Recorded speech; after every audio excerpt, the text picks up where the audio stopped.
আজকে আমরা জনন চ্যাপ্টার নিয়ে একটু আলোচনা করব। রিপ্রোডাকশন ফিজিওলজি জনন সম্বন্ধীয় শারীরবিদ্যা নিয়ে আলোচনা করতে চলেছি। তো প্রথমেই যেটা জানতে হবে যে ডেফিনেশন অফ রিপ্রোডাকশন। জনন কি? যে পদ্ধতিতে জীব নিজ সত্তা বিশিষ্ট অপত্যজব সৃষ্টি করে, নিজ প্রজাতির অস্তিত্ব রক্ষা করে, তাকে বলা হয় জনন। প্রসেসটা হচ্ছে জনন। একদম সিম্পল ভাষাতে বলে দিলাম, মনে রাখতে হবে। জনন কোষ বা গ্যামেট কি? জননে জনন কোষ প্রয়োজন, গ্যামেটের প্রয়োজন। গ্যামেট কি বা জনন কোষটা কি? প্রাথমিক জনন অঙ্গ যেরকম শুক্রাশয় এবং ডিম্বাশয় থেকে মিওসিস কোষ বিভাজনের মাধ্যমে সৃষ্ট হ্যাপ্লয়েড ক্রোমোজোম যুক্ত জনিত্রী বা প্যারেন্ট সাইটোপ্লাজম যুক্ত নিষেক ক্ষমতা অর্জনকারী কোষগুলোকে গ্যামেট বা জনন কোষ বলা হচ্ছে। কি বললাম? এখান থেকে প্রচুর কোয়েশ্চেন হয়, যেমন প্রাথমিক জনন অঙ্গ এবং গৌণ জনন অঙ্গের মধ্যে পার্থক্য। এখানে মাল্টিপল চয়েস দিয়ে দিল, ঠিক আছে, যে কোনগুলো হতে পারে। শুক্রাশয় ডিম্বাশয় অপশানে থাকলো, তাহলে ডেফিনেটলি যদি গৌণ জনন অঙ্গ জানতে চাই সেটা অপশান যে রয়েছে হবে না, অন্যগুলো হবে। যা কিছু অপশান দেখতে হবে যে আছে কিনা। এরকমও দিতে পারে শুক্রাশয় ডিম্বাশয় উভয় না কোনোটাই নয়, তাহলে তো হলো না, কোনোটাই নয়, সেটা কারেক্ট হলো গৌণ জননাঙ্গর ক্ষেত্রে। আর প্রাথমিক জননাঙ্গের ক্ষেত্রে শুক্রাশয় ডিম্বাশয়। এবার এই যে জনন কোষের কথা আমরা আলোচনা করছি, সেটা কোন কোষ বিভাজনের মাধ্যমে ঘটছে? গ্যামেটটা উৎপাদন হচ্ছে কোন কোষ বিভাজনের মাধ্যমে? মাইটোসিস, অ্যামাইটোসিস, মিওসিস, নাকি কোনোটিই নয়? তো ডেফিনেটলি মনে রাখতে হবে মিওসিস। তাহলে এই একটা প্রশ্ন থেকে 3-4টে কোয়েশ্চেন কিন্তু চলে আসছে। যেরকম হ্যাপ্লয়েড হচ্ছে না ডিপ্লয়েড হচ্ছে গ্যামেটটা, তো গ্যামেট সবসময় হ্যাপ্লয়েডই হবে। কিন্তু সেটা যদি কনফিউশন ক্রিয়েট করা হয় যে 2n হলো, n/2 হলো, শুধু n হলো, কি হবে? তাহলে মনে রাখতে হবে হ্যাপ্লয়েড হচ্ছে n। এবং জনিত্রী প্যারেন্টের যে সাইটোপ্লাজম সেটা থাকছে এবং নিষেক ক্ষমতা অর্জনও করছে, তো সেই কোষগুলি হচ্ছে গ্যামেট বা জনন কোষ। এবার জনন কোষ কত প্রকারের হতে পারে? যেরকম প্রাথমিক জননাঙ্গের ক্ষেত্রে আমরা শুক্রাশয় ডিম্বাশয়ের ব্যাপারে জানলাম, তাহলে পুরুষের দ্বারা উৎপাদিত জনন কোষ হচ্ছে শুক্রাণু, স্পার্মাটোজোয়া বলছে ইংরেজিতে। আর স্ত্রীদের দ্বারা উৎপাদিত যে জনন কোষ সেটাকে বলা হচ্ছে ডিম্বাণু, যেটাকে বলা হচ্ছে ওভম ইংরেজিতে।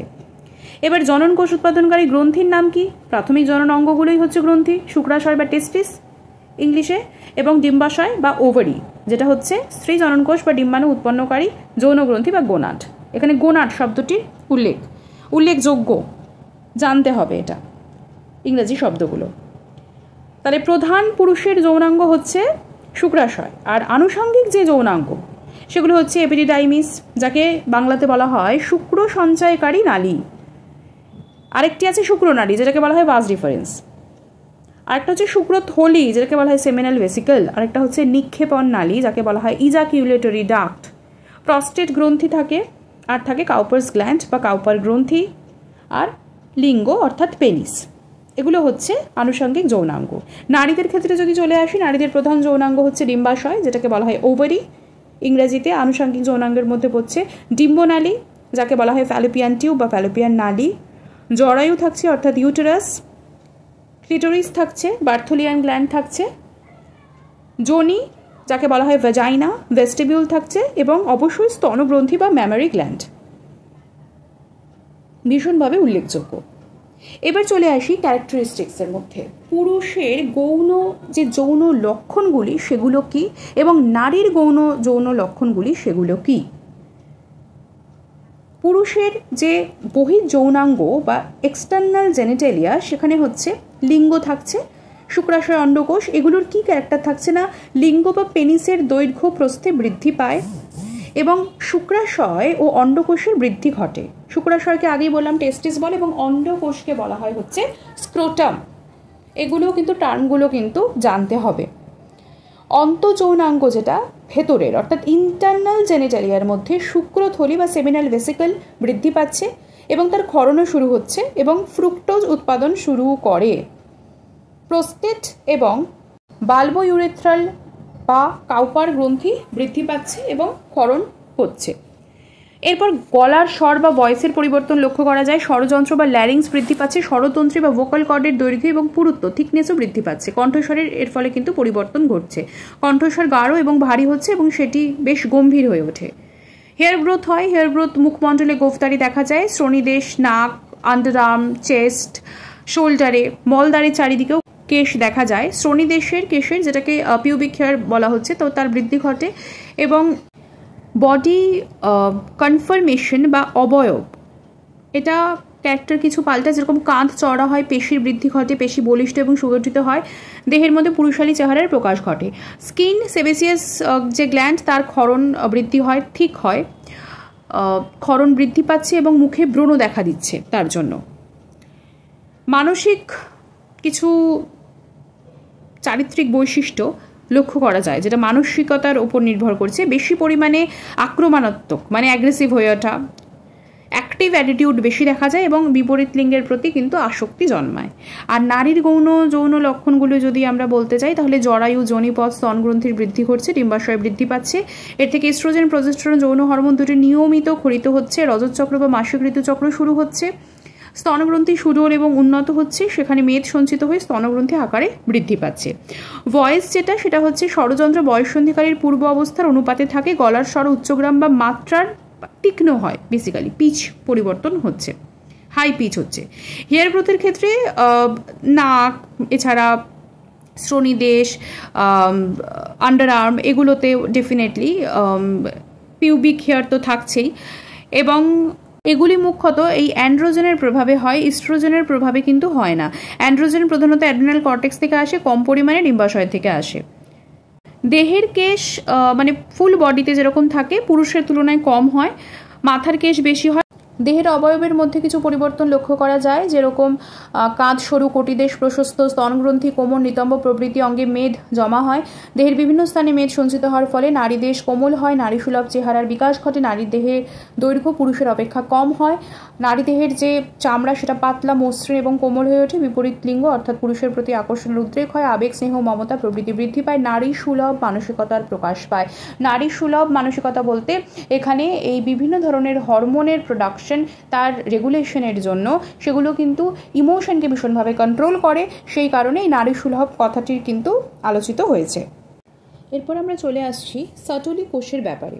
সার্টোলি কোষটা কি? শুক্র উৎপাদক নালিকার প্রাচীরের ভিত্তি ঝিল্লি থেকে শুরু করে ওই নালিকার বিবর বা প্রায় কেন্দ্র পর্যন্ত বিস্তৃত অংশে যে অনিয়মিত স্তম্ভাকার কোষ এককভাবে ইতস্তত বিক্ষিপ্ত অবস্থায় ওই নালিকায় উপস্থিত থাকে তাদেরকে সার্টোলি কোষ বা পোষক কোষ বলা হয়। তাহলে কি বললাম? শুক্র উৎপাদক নালিকার প্রাচীরের ভিত্তি ঝিল্লি থেকে শুরু করে নালিকার বিবর বা প্রায় কেন্দ্র পর্যন্ত বিস্তৃত থাকছে কি ধরনের কোষ?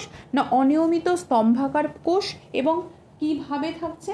না ইতস্তত বিক্ষিপ্ত অবস্থাতে থাকছে। এরা সংখ্যায় কম থাকে। প্রখ্যাত ইটালীয় বিজ্ঞানী সার্টোলি নাম অনুসারে এই সার্টোলি কোষ কিন্তু বলা হয়। বর্ধনশীল শুক্রাণু এই কোষগুলি থেকে পুষ্টি লাভ করে, তাহলে এটা কি করছে? না নিউট্রিশন প্রোভাইড করছে, তাই এদেরকে পোষক কোষ বা সাস্টেন্টিকিউলার কোষ বলা হয়। এই কোষের নিউক্লিয়াস হচ্ছে ডিম্বাকার, আর এদের সাইটোপ্লাজমে অনেক বর্ণযুক্ত ফ্যাট দানা এবং গ্লাইকোজেন মাইটোকন্ড্রিয়া থাকছে। কোষের পার্শ্বতল গর্তযুক্ত হয় এবং তাতে অপূর্ণ শুক্রাণুর অংশ প্রথিত থাকছে। অপূর্ণ বা অপরিণত শুক্রাণু এই কোষ থেকে পুষ্টিদ্রব্য গ্রহণ করে পরিণত শুক্রাণুতে রূপান্তরিত হচ্ছে। এফএসএইচ সার্টোলি কোষকে উদ্দীপিত করে। এবার আমরা চলে আসছি স্পার্মিয়েশনে। স্পার্মিয়েশন কি? পরিণত শুক্রাণু সার্টোলি কোষ থেকে বিযুক্ত হয়ে এপিডিডাইমিস বা শুক্র সঞ্চয়কারী নালী বা শুক্র সঞ্চয় সংবর্ত নালীতে প্রবেশ করছে। সার্টোলি কোষ থেকে শুক্রাণু নির্গমনকে শুক্রাণু অপসারণ বা স্পার্মিয়েশন বলা হয়। তাহলে কি হলো? পরিণত শুক্রাণু সার্টোলি কোষ থেকে বিযুক্ত হয়ে এপিডিডাইমিস বা শুক্র সঞ্চয়কারী নালী বা শুক্র সঞ্চয় সংবর্তী নালীতে প্রবেশ করছে। সার্টোলি কোষ থেকে শুক্রাণু নির্গমনকে শুক্রাণু অপসারণ বা স্পার্মিয়েশন বলা হচ্ছে। এবার লেডিকের আন্তর্কোষ বা লেডিকের কোষ কি?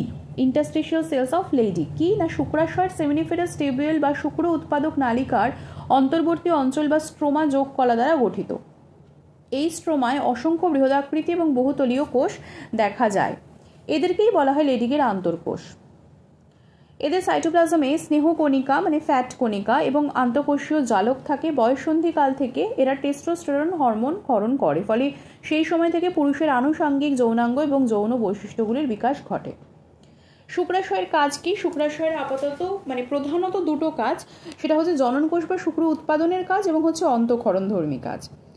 জননকোষ উৎপাদন কাজ বা গ্যামেটোজেনিক ফাংশনটা কি? বা শুক্র উৎপাদন ক্রিয়াটা যেটা হচ্ছে স্পার্মাটোজেনেসিস, সেটা কিভাবে করছে? শৈশব অবস্থায় বয়ঃসন্ধিকালে অর্থাৎ 14 থেকে 15 বছর বয়সে পিটুইটারি গ্রন্থি থেকে নিঃসৃত গোনাডোট্রপিক হরমোনের উপস্থিতিতে শুক্র উৎপাদন শুরু হয়। সক্রিয় যৌন জীবনকালে সমস্ত শুক্র উৎপাদক নালীতেই এই প্রক্রিয়া চলে। এবার অন্তঃক্ষরণধর্মী কাজটা কি? শুক্র উৎপাদক নালিকা লেডিগের আন্তঃকোষ শুক্রাশয়ের অন্তঃক্ষরণধর্মী কাজ করছে। এই কলাকোষ থেকে পুরুষের যৌন হরমোন টেস্টোস্টেরন রিলিজ হচ্ছে। শুক্রাশয়ের অন্তঃক্ষরণধর্মী কাজ সম্মুখ পিটুইটারি গ্রন্থি দ্বারা নিয়ন্ত্রিত হচ্ছে, মানে অগ্রপিটুইটারি গ্রন্থি দ্বারা। যৌবন আরম্ভের সময় পিটুইটারি থেকে ICSH ক্ষরণ বৃদ্ধি পায়, ফলে শুক্রাশয় লেডিগের আন্তঃকোষগুলি সক্রিয় হয় এবং সেগুলি থেকে টেস্টোস্টেরন হরমোন রিলিজ করছে। শুক্রাশয়ের অন্তঃক্ষরণধর্মী কাজ টেস্টোস্টেরনের দ্বারা সম্পন্ন হচ্ছে। এখানে যদি আমরা একটু ঝালিয়ে নিই তাহলে আমরা কি জানবো, যেমন প্রথমেই আমরা যদি বলি যে এই লেডিগের আন্তঃকোষের ব্যাপারে, সেটা হচ্ছে কি না শুক্রাশয়ের সেমিনিফেরাস টিবিউল বা শুক্র উৎপাদক নালিকার অন্তর্বর্তী অঞ্চল বা যেটা হচ্ছে স্ট্রোমা, সেখানে যোগকলা থাকছে। স্ট্রোমায় অসংখ্য বৃহদাকৃতি বহুতলীয় কোষ থাকছে, সেটাকেই বলা হচ্ছে লেডিগের আন্তঃকোষ। তাহলে শুক্রাশয়ের সেমিনিফেরাস টিবিউলে স্ট্রোমা অঞ্চলে এটি থাকছে। আর এদিকে যেটা বললাম যে সার্টোলি কোষ, সেটা হচ্ছে শুক্র উৎপাদক নালিকার প্রাচীরের ভিত্তিঝিল্লি থেকে শুরু করে ওই নালিকার বিবর বা প্রায় কেন্দ্র পর্যন্ত বিস্তৃত অংশে অনিয়মিত স্তম্ভাকার কোষ থাকছে, সেটা হচ্ছে সার্টোলি কোষ বা পোষক কোষ। তাহলে সার্টোলি কোষ মেইনলি নিউট্রিশন প্রোভাইড করছে, আর লেডিগের যে সেল সেটা মেইনলি টেস্টোস্টেরন হরমোনকে রিলিজ করছে। এবার এই যে বারবার আমরা বলছি যে টেস্টোস্টেরন হরমোন এর কাজটা কি, ওয়াই দিস ইজ ইম্পর্টেন্ট।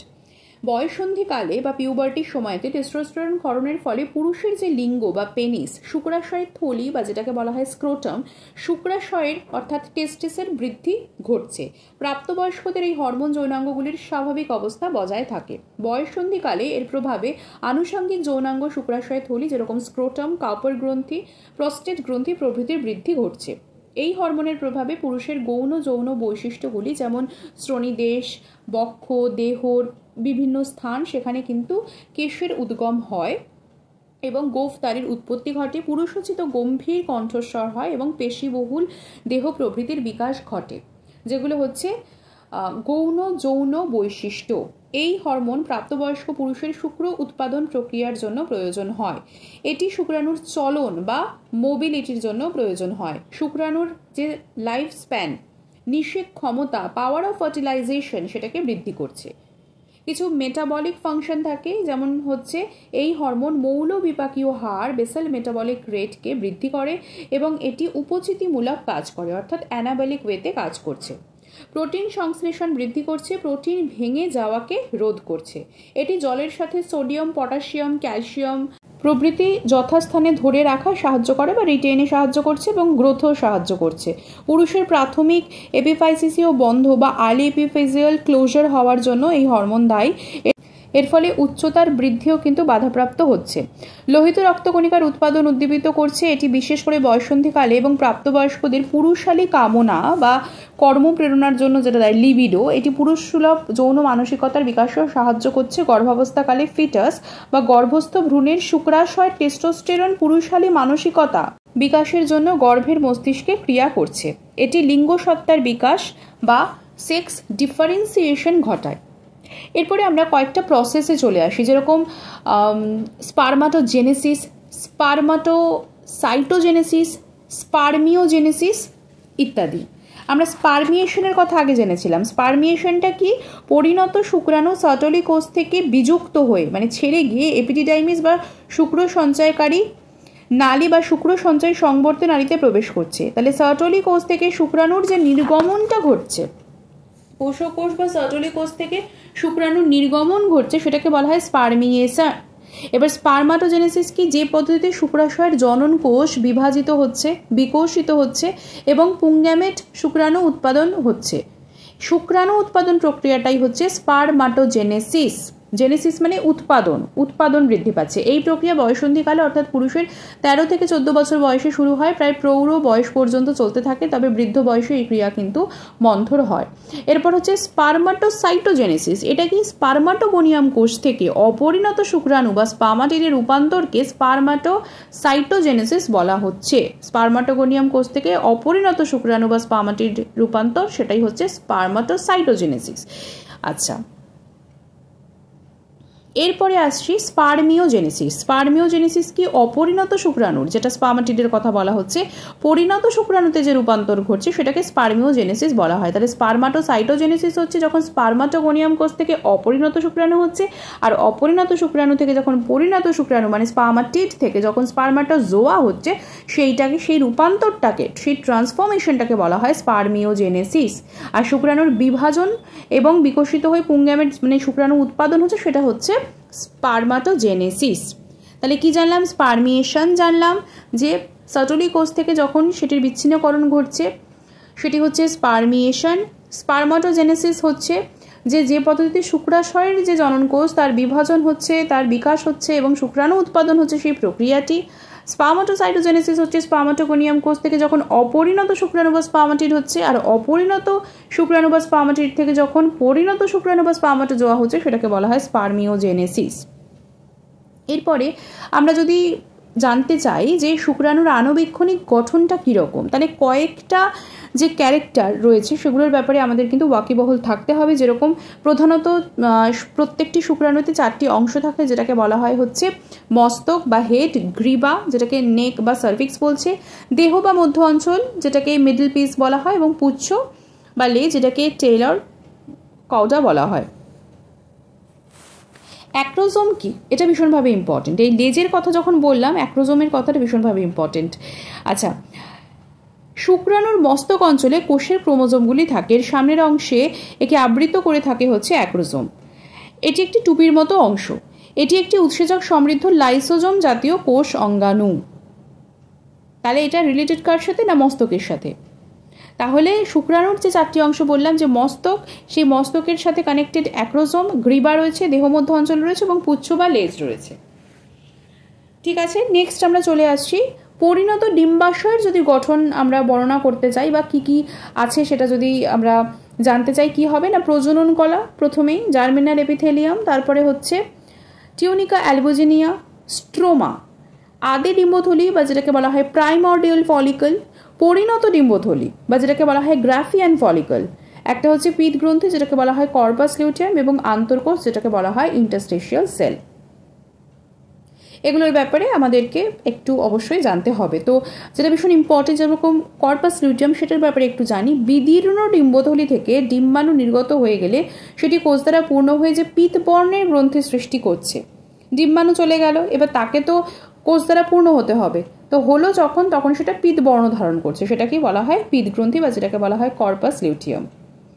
ডিম্বাশয়ের হরমোনগুলো ভীষণভাবে ইম্পর্টেন্ট। যেরকম শুক্রাশয় হরমোনের ক্ষেত্রে মেইনলি আমরা টেস্টোস্টেরনের কথা জেনেছি। ডিম্বাশয়ের হরমোনের ক্ষেত্রে রয়েছে ইস্ট্রোজেন, প্রজেস্টেরন, রিল্যাক্সিন, অ্যান্ড্রোজেন সামান্য পরিমাণে থাকছে। ইস্ট্রোজেনের মধ্যে যেমন এস্ট্রিঅল, ইস্ট্রোন, ইস্ট্রাডায়ল ইত্যাদি থাকছে। ভীষণ ইম্পর্টেন্ট টপিক সেটা হচ্ছে ওভ্যুলেশন। ওভ্যুলেশন কি? ঋতুচক্রের 14 দিনে, 14 দিন, ঋতুচক্রের 14 দিনে সম্মুখ পিটুইটারি মানে অগ্র পিটুইটারি থেকে যে লিউটিনাইজিং হরমোন খরিত হচ্ছে, খরিত লিউটিনাইজিং হরমোনের উপস্থিতিতে পরিণত ডিম্বথলি বিদীর্ণ হচ্ছে। ডিম্বথলিটা যেটা পরিণত ছিল, অর্থাৎ পরিণত ডিম্বথলি মানে কি? গ্রাফিয়ান ফলিকল, সেটা যখন ভেঙে যাচ্ছে, বিদীর্ণ হচ্ছে, সেই সময় ডিম্বাণুর নিঃসরণ ঘটছে। পিতগ্রন্থির কথা আগেই আমরা জেনেছি যে বিদীর্ণ ডিম্বাণু থেকে ডিম্বথলি থেকে ডিম্বাণু নির্গত হয়ে গেলে সেটি কোষ দ্বারা পূর্ণ হচ্ছে এবং পিতবর্ণের সৃষ্টি করছে, সেটাই হচ্ছে পিতগ্রন্থি বা যেটাকে ইংরেজিতে বলা হয় কর্পাস লিউটিয়াম। এবার কি বললাম, ডিম্বাণু নির্গত যে পদ্ধতি, এই পদ্ধতিটাকেই বলা হয় হচ্ছে ওভ্যুলেশন বা ডিম্বাণু নিঃসরণ পদ্ধতি। প্রতি মাসের ঋতুচক্রে একটি করে ডিম্বথলির পূর্ণতা প্রাপ্তি ঘটে। এর মধ্যে থেকে একটি করে ডিম্বাণু নির্গত হচ্ছে। এইভাবে স্ত্রীলোকের যৌন জীবনে 300 থেকে 400টি ডিম্বাণু নির্গত হয়। 300 থেকে 400টি, সেটা পিউবার্টি থেকে, প্রত্যেকটি মেয়েদের ক্ষেত্রেই বয়ঃসন্ধিকাল থেকে শুরু করে যখন থেকে তাদের রজতচক্র শুরু হচ্ছে সেই সময়টা থেকে কিন্তু ডিম্বাণু নির্গত হওয়া শুরু করে, এবং একটা টাইম অবধি বিভিন্ন তাদের ডেফিনেটলি সেখানে জেনেটিক্স, তার লাইফস্টাইল সব কিছু ম্যাটার করবে।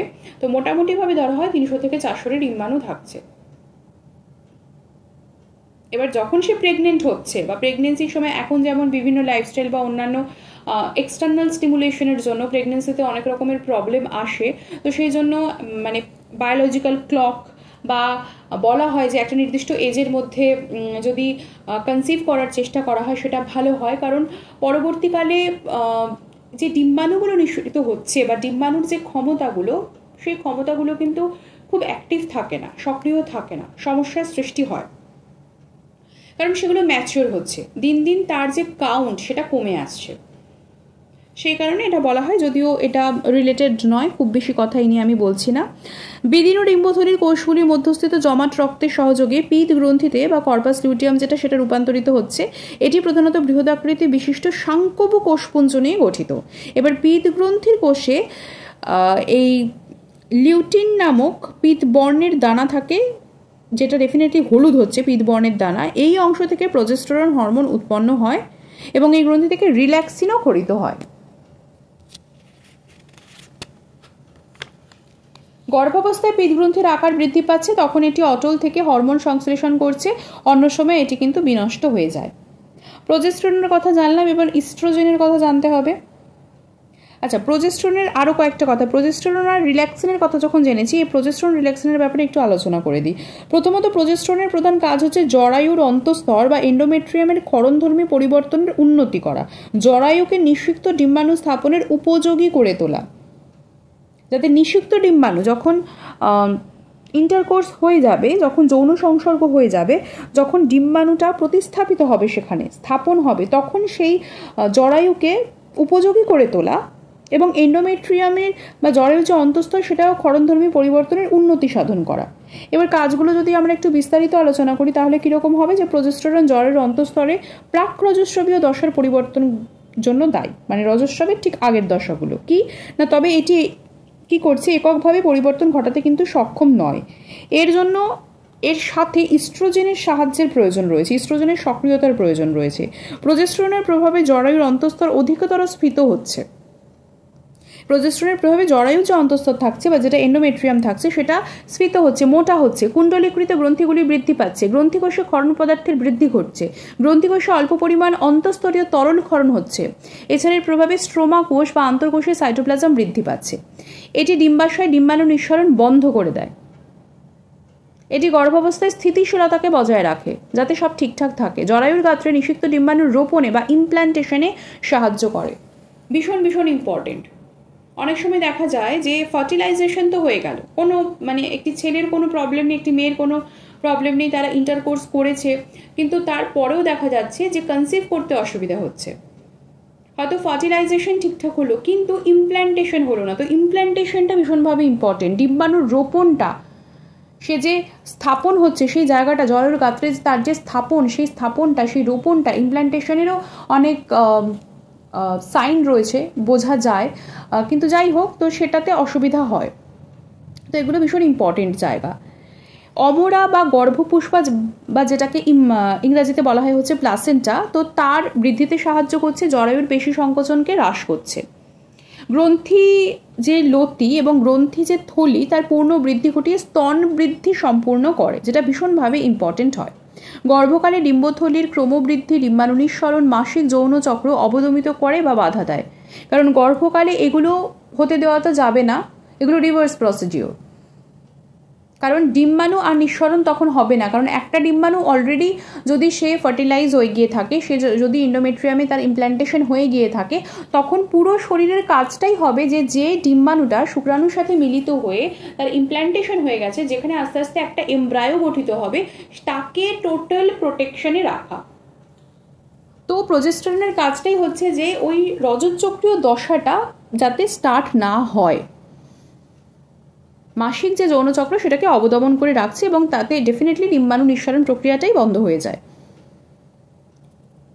ইস্ট্রোজেনের সহযোগিতায় প্রসবনালীর আয়তন বৃদ্ধি পায়, যেখানে প্রজেস্টেরনের কাজ তো রয়েছে, কিন্তু ইস্ট্রোজেনের সহযোগিতায় কিন্তু এটি হবে। ফ্যালোপিয়ান টিউবের ক্ষরণকে বৃদ্ধি করছে, জরায়ুর যে কণ্ঠ বা সার্ভিক্স যাকে বলা হয়, তো এর ক্ষরণ ঘন করছে। এই কারণে যখন কেউ প্রেগনেন্ট হচ্ছে, তখন সার্ভিক্স থেকে যে ক্ষরণটা হয় সেটা কিন্তু ডেফিনেটলি ঘন হয়, মানে এটাও কিন্তু ওয়ান টাইপ অফ সিমটম বা সাইন যে সে কিন্তু কনসিভ করেছে। যোনিপথের ক্ষরণকে বৃদ্ধি করছে, দেহতাপ বৃদ্ধি করছে এবং শ্বসনকেও উদ্দীপিত করছে। তাহলে শুধুমাত্র যে রিপ্রোডাক্টিভ অর্গ্যানে সে কাজ করছে পার্টিকুলারলি সেরকম নয়, সে দেহত্তাপ বৃদ্ধি করছে, সে শ্বসনকে উদ্দীপিত করছে। প্রজেস্টেরনের ইস্ট্রোজেন বিরোধী কিছু ক্রিয়া রয়েছে, এটি ইস্ট্রোজেন গ্রাহকের সংখ্যাকে হ্রাস করে, কিন্তু ইস্ট্রোজেন প্রজেস্টেরন গ্রাহকের সংখ্যা বৃদ্ধি করে। তার মানে কি, যে প্রজেস্টেরন ইস্ট্রোজেনের মাঝে মধ্যে শত্রু হয়ে যাচ্ছে, তাকে কাজ করতে দিচ্ছে না, বাধা দিচ্ছে, যদিও সেটা ইম্পর্টেন্ট। আর ইস্ট্রোজেন প্রজেস্টেরনের যে রিসেপ্টর, গ্রাহক সংখ্যা, তাকে বৃদ্ধি করছে, সে একদম দিলদার, সে প্রজেস্টেরনকে হেল্প করে যাচ্ছে। তো হেল্প করছে বলে তখনই কেবলমাত্র প্রজেস্টেরন কিন্তু কাজ করতে সক্ষম হয়। তার মানে progesterone total depend on oestrogen's activity. যাই হোক, সাধারণত জল ও সোডিয়াম ক্লোরাইড প্রভৃতি দেহে ধরে রাখতে সাহায্য করে। অত্যাধিক পরিমাণে প্রজেস্টেরন জল ও সোডিয়াম বহির্গমনে কিন্তু সাহায্য করছে, তার মানে সে হেল্পও করছে যদি অত্যাধিক হয়ে যাচ্ছে তাহলে।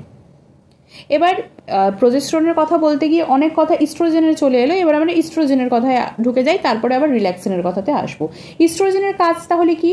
এর প্রভাবে স্ত্রী যৌনাঙ্গগুলি বালিকাসুলভ অবস্থা থেকে প্রাপ্তবয়স্ক অবস্থায় রূপান্তরিত হচ্ছে। এর প্রভাবে ডিম্বাশয় বৃদ্ধি ঘটছে, ডিম্বাণু উৎপাদন বৃদ্ধি পাচ্ছে, ডিম্বনালী বা ফ্যালোপিয়ান টিউব, জরায়ু বা ইউটেরাস, যোনিপথ যাকে বলা হয় ভেজাইনা, স্তনগ্রন্থি প্রভৃতির আকৃতি বৃদ্ধি পাচ্ছে। ফ্যালোপিয়ান টিউবের চলন ক্ষমতা বৃদ্ধি পায়, বহির্জনন অঙ্গের বৃদ্ধি ঘটছে, দেহের বিভিন্ন স্থানে স্নেহ পদার্থ বা ফ্যাট সঞ্চিত হচ্ছে। এটি যোনিপথের ঘনতলীয় আবরণী কলাকে স্তরীভূত কলায় রূপান্তরিত করছে। তাহলে ঘনতলীয় আবরণী কলাকে কিসে রূপান্তর করছে? না, স্তরীভূত কলাতে রূপান্তরিত করছে।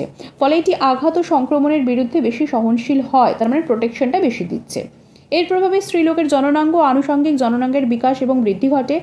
এছাড়া এর প্রভাবে স্ত্রীদেহে যৌন বৈশিষ্ট্যের বিকাশ হয়, যেমন কোমল কণ্ঠস্বর, তলপেটে স্ত্রীসুলভ বিন্যাস, দেহের বিভিন্ন স্থানে ফ্যাটের আধিক্য ইত্যাদি। এই হরমোন স্ত্রীলোকের মাসিক যৌনচক্রে অনুষ্ঠিত জরায়ুর যে পরিবর্তন, তার যে ক্রমবর্ধনশীল দশা, সেটিকে নিয়ন্ত্রণ করছে। ডিম্বাণু নিঃসরণে কিন্তু হেল্প করছে, স্ত্রীলোকের স্তনগ্রন্থির বৃদ্ধি বিকাশে সাহায্য করছে, স্তনগ্রন্থিতে ফ্যাট সঞ্চয়, ওই গ্রন্থির নালীতন্ত্র অত্যন্ত বৃদ্ধি করছে। এর প্রভাবে বয়ঃসন্ধি কয়েক বছরের মধ্যে স্ত্রীলোকের জরায়ুর আকৃতি আগের আকৃতির প্রায় দ্বিগুণ হয়ে যায়। এর প্রভাবে জরায়ু শ্লেষ্মার স্তর বা যেটাকে এন্ডোমেট্রিয়াম বলা হচ্ছে, লক্ষণীয়ভাবে বৃদ্ধি পায়। কারণ এই এন্ডোমেট্রিয়াম ভীষণভাবে ইম্পর্টেন্ট, আগে যেটা বললাম যে ইমপ্ল্যান্টেশনের জন্য, রোপণের জন্য। গর্ভাবস্থার প্রভাবে পিত্তগ্রন্থির জীবনকাল দীর্ঘায়িত হয়, যে কর্পাস লিউটিয়াম রয়েছে সেটা দীর্ঘায়িত হচ্ছে। তার কারণ কি? ডিম্বাণু নিঃসরণ হয়ে গেল, তাহলে ওই জায়গায় অন্যান্য কোষ এসে পূরণ করছে, সেটা হলুদ রঙের হচ্ছে, সেটাই হচ্ছে পিত্তগ্রন্থি। অস্থিও মানে যত বেশি ডিম্বাণু নিঃসরণ হবে তত বেশি ব্ল্যাঙ্ক হবে সেই জায়গাগুলো, এবং তত বেশি সেল আসবে এবং পিত্তগ্রন্থির উৎপাদন কিন্তু থাকবে। অস্থি এবং পেশির বৃদ্ধি ঘটাচ্ছে, অস্টিওক্লাস্টের সক্রিয়তা বৃদ্ধি করছে। স্ত্রীলোকের বয়ঃসন্ধিকালে দেহের অস্থি বৃদ্ধি কিন্তু খুব দ্রুত হচ্ছে। শ্রোণীদেশ বা পেলভিসের প্রসারতা বৃদ্ধি করছে, দেহে অধিক পরিমাণে ক্যালসিয়াম ফসফেট ধরে রাখতে পারে, ফলে দেহাস্থের বৃদ্ধিতে সেগুলোকে কাজে লাগাতে পারে। বিশেষ ধরনের ত্বক বিন্যাসের মাধ্যমে স্ত্রীলোকের ত্বক কোমল এবং মসৃণ করতে সাহায্য করে। এর প্রভাবে ত্বকে রক্তবাহী প্রাচুর্য বৃদ্ধি পায়। শ্রোণী অঞ্চলে ঊর্ধ্ব সমরেখা সম্পন্ন স্ত্রীসুলভ কেশবিন্যাসে অংশগ্রহণ করে, কিন্তু এটি শ্রোণী অঞ্চল ও শ্রোণীর সম্মুখ অংশ ছাড়া দেহের অন্য কোনো স্থানের কেশ বা লোমের বন্টনে কিন্তু অংশগ্রহণ করে না। এটির কাজ হচ্ছে একই রকমভাবে উপচিতিমূলক। এটি প্রোটিন সংশ্লেষণ বৃদ্ধি করছে, দেহ প্রোটিন বৃদ্ধি করছে, ফলে দেহ ধনাত্মক নাইট্রোজেনের সাম্যতা কিন্তু দেখা যাচ্ছে। That is very very important. Sodium সহ বিভিন্ন ইলেকট্রোলাইট ও জল দেহে ধরে রাখতে সাহায্য করছে। বৃক্কের রেচন নালিকায় সোডিয়াম ক্লোরাইড এবং জলের পুনর্বিশোষণে কিন্তু সাহায্য করছে। তাহলে ইস্ট্রোজেন হরমোন এক্ষেত্রেও দেখা যাচ্ছে যে শুধুমাত্র ওই পার্টিকুলারলি রিপ্রোডাক্টিভ অর্গ্যানে কাজ করছে না, পুরো দেহেই কিন্তু জলের পুনর্বিশোষণ, অন্যান্য ইলেকট্রোলাইটের যে ভারসাম্য, জলের ভারসাম্য, সেগুলো কিন্তু ঠিকঠাক রাখতে হেল্প করছে। অগ্রপিটুইটারি থেকে যে ফলিকল স্টিমুলেটিং হরমোন থাকছে, তার যে ক্ষরণ হচ্ছে সেটাকে বাধা প্রদান করছে। এটি পিটুইটারি থেকে ACTH ক্ষরণকে উদ্দীপিত করছে। স্ত্রীলোকের স্ত্রীসুলভ যৌন মানসিকতার বিকাশে সাহায্য করে। কেন্দ্রীয় নার্ভতন্ত্রের ওপর এটি ক্রিয়া করছে, নারীর যৌন আচরণ নিয়ন্ত্রণ করছে। এটি লিপিড বা ফ্যাট বিপাককেও প্রভাবিত করছে এবং সেবেসিয়াস গ্রন্থির ক্ষরণ বেশি তরল করায় কিন্তু সাহায্য করছে। এই হচ্ছে ইস্ট্রোজেনের কাজ। এবার যদি আমরা রিল্যাক্সিনের ক্ষেত্রে চলে আসি, রিল্যাক্সিন কি না, এটি একটি পলিপেপটাইড হরমোন। প্রথম কথা, পিত্তগ্রন্থি, অমরা মানে প্লাসেন্টা, ক্ষরণশীল এন্ডোমেট্রিয়াম যেটা সিক্রেটরি এন্ডোমেট্রিয়াম থাকছে প্রভৃতি থেকে কিন্তু এটা ক্ষরিত হচ্ছে। Corpus luteum, placenta, secretory endometrium থেকে রিল্যাক্সিন ক্ষরিত হয়। পুরুষের প্রস্টেট গ্রন্থি থেকেও কিন্তু কিছু পরিমাণ রিল্যাক্সিন ক্ষরিত হয়। গর্ভবতী মহিলাদের গর্ভের 6th উইক ষষ্ঠ সপ্তাহ থেকে রক্তে এই হরমোনের মাত্রা ক্রমশ বৃদ্ধি পায় এবং গর্ভের 36th উইকে এটা হচ্ছে সর্বাধিক হয়। এই মাত্রা প্রসবের পূর্ব সময় পর্যন্ত কিন্তু বজায় থাকে। 36th উইক কমপ্লিট করেই তারপরেই যদি সিজারিয়ানও হচ্ছে তাহলে ডেলিভারি করানো ভালো। 36th অবধি মোটামুটিভাবে শরীরের সমস্ত কার্যাবলী ম্যাক্সিমাম অপটিমাল রেটে থাকে, চলতে থাকে, তারপরে আস্তে আস্তে রেগুলেট হয়ে যায়। তো এই জন্য প্রেগনেন্সিতে এটা ভীষণ ইম্পর্টেন্ট একটা টপিক। প্রসবের পরের পরিমাণ আকস্মিকভাবে কিন্তু হ্রাস পায়।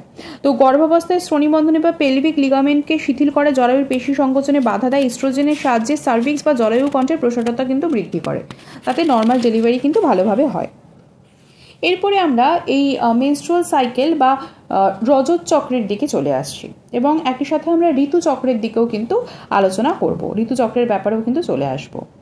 রজত চক্র ঋতুচক্র একই, তো যাই হোক সেটার ব্যাপারে ডিটেলসে আলোচনা করছি। রজত চক্রের ক্ষেত্রে যে দশাগুলো থাকছে সেটা হচ্ছে, প্রথমত হচ্ছে যে নিরাময় দিয়ে স্টার্ট করছি, নিরাময় দশা। এগুলো মানে সাইক্লিক ওয়েতে, চক্রাকার ওয়েতে ঘুরতে থাকছে। নিরাময় দশা বা যেটাকে বলা হয় regenerative or repairing or resting phase, এটা হচ্ছে রেস্টিং ফেজ। সেটা কি না, রজস্রাবের 4 থেকে 6তম দিন, মানে রজস্রাব হয়ে গেল, 4th ডে চলছে, 4th, 5th, 6th ডে, এই যে সময়টা 3 দিন, এটা রিজেনারেটিভ, মানে বডি রিপেয়ার হচ্ছে, বডি রেস্টে রয়েছে, রিজেনারেটিভ ফেজ। এরপরে রজস্রাবের 7 থেকে 14 দিন, 4, 5, 6 দিন কেটে গেল, এবার 7 থেকে 14 দিন, এটা ভীষণ ভাইটাল। এটা হচ্ছে প্রলিফারেটিভ ফেজ বা যেটাকে বলা হয় ক্রমবর্ধনশীল দশা। এই ক্রমবর্ধনশীল দশা বা প্রলিফারেটিভ ফেজে কি হচ্ছে, এটা আপাতত 8 দিন থাকছে। তো এই যে আগের 3 দিন, মানে মোটামুটি মেনস্ট্রুয়েশনের 4 নম্বর দিন থেকে আরম্ভ করে 14তম দিন, এই যে ফেজটা, এই সময়টা হচ্ছে বলা হয় ফলিকিউলার ফেজ বা ডিম্বথলীয় দশা।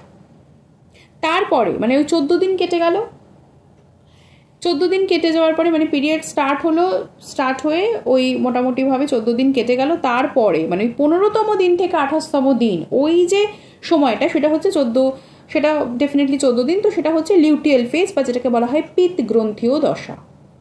তার মানে কি, ডিম্বাণু বেরিয়ে গেছে রজত চক্রের মাধ্যমে, বা 14 দিনের পরে 15 দিন থেকে আরম্ভ করে আবার কি হলো না 28 দিন অবধি ওই যে 14 দিন থাকছে, তাতে কি হলো, লিউটিয়াল ফেজ হলো, পিত্ত গ্রন্থীয় দশা হলো।